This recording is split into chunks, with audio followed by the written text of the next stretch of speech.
Hello, I'm a stay-at-home mom in my early 40s, and today's story is heavy. I don't really have a safe place to say this out loud, so I'm writing it here. My husband and I have been married for 15 years. I thought we were an ordinary, steady family. He worked hard at his company, I ran the household and raised our 2 kids. Sure, we had small arguments, but like most couples, they came and went. A few months ago, something I still can't wrap my head around happened. My husband quit his job without telling me. That evening, right around his usual commute time, he walked in, set his keys down, and said, "I quit today." I thought he was joking, but his face was serious, and he'd already turned in his resignation letter. I was so stunned I couldn't speak. "Why would you quit without talking to me? What about the mortgage, the kids' activities and tutoring? What's the plan?" I was on the edge of tears. He stayed strangely calm. "I'm burned out. I just can't do it anymore.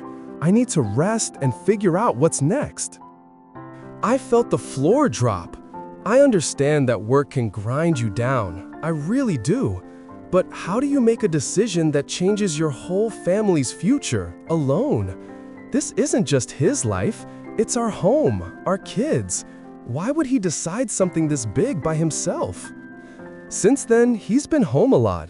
At first, I told myself he needed a breather, but as the weeks passed, my anxiety grew. He was planted in front of the TV or scrolling videos on his phone for hours. When I brought up bills, he'd say, "Don't push, I'm thinking, I just need time." Meanwhile, every day feels like triage to me. Credit cards, mortgage, car payment, the kids' after-school costs. My head is full of numbers and due dates. He, on the other hand, seemed oddly detached. If I got upset, he'd snap back, "Why can't you care about how I feel? Do you have any idea how miserable I was?" That line cuts me open. I want to understand him, yet our reality is heavy and immediate. How am I supposed to make peace with a husband who resigned, tied a knot in our family's lifeline, and never even asked me to hold the rope? Lately, we barely talk. If I start a conversation, he retreats to the bedroom and shuts the door. I try to stay composed in front of the kids, but inside I'm raw. At night, dread and anger blur together and keep me awake. I'm standing at a crossroads. Do I push him to go back to work?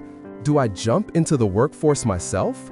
Or do I have to rethink the entire marriage? My mind won't stop spinning. What scares me most is that I don't trust him anymore.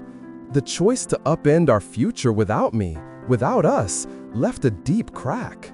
Is our marriage still sitting on trust? Or has the foundation already split? I honestly don't know. Am I being selfish? Should I give him more time and empathy?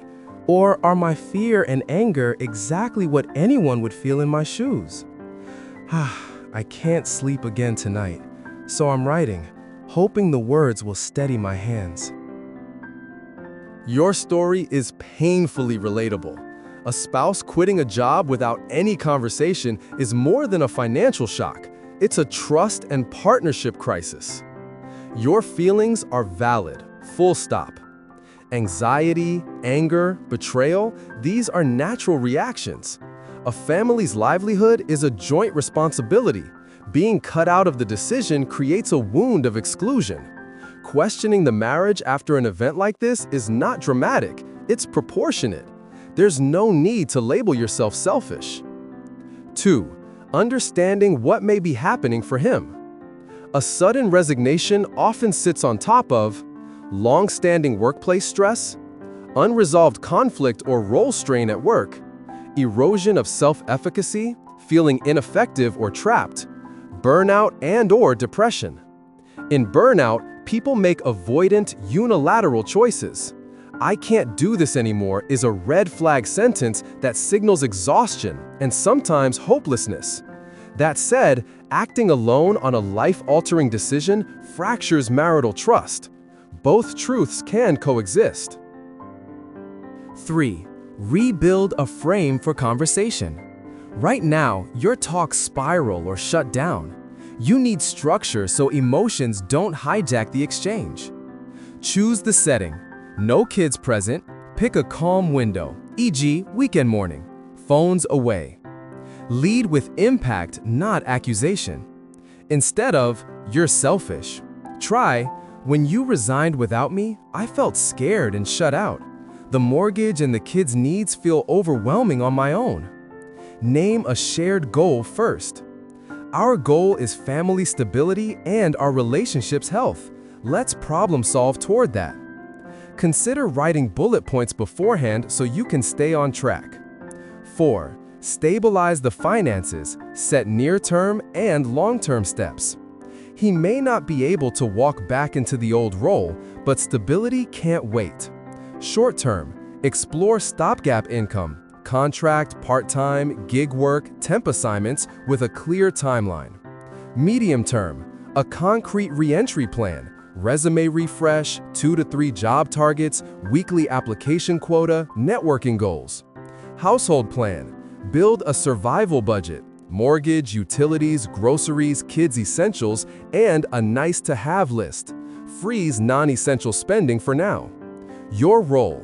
If you consider working, frame it as partnership, not replacing him. Otherwise, resentment will boomerang.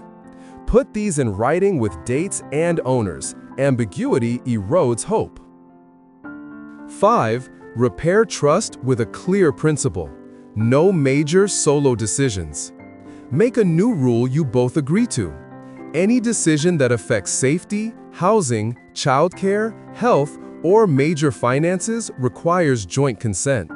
You might say, "If you can commit to no more unilateral choices, I can commit to standing with you through this transition." 6. Get professional help, both and. Medical/mental health check. Screen for depression, anxiety, or burnout. Primary care or a psychiatrist can assess and treat.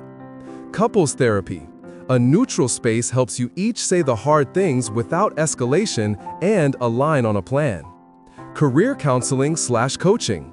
Turns a vague "I'll think" into a structured path with milestones.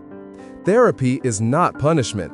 It's a tool to reduce reactivity and increase teamwork. 7. Think long game. Turn crisis into clarity. This rupture can become the moment your marriage moves from autopilot to deliberate partnership. Clarify roles, name vulnerabilities, and design a household decision-making model you both trust. Many couples exit a crisis with better communication than they've ever had, if they face it together. Your pain makes sense. The way forward isn't simply go get a job. It's 1. Understand the burnout. 2.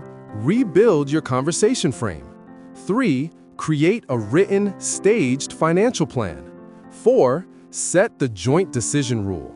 5. Bring in professional support as needed. Work these steps steadily, and this doesn't have to be a dead end. It can be a difficult beginning to a more honest, resilient marriage. Note, this guidance is educational and not a substitute for individualized care. If safety, self-harm, or domestic violence is a concern, seek immediate local support.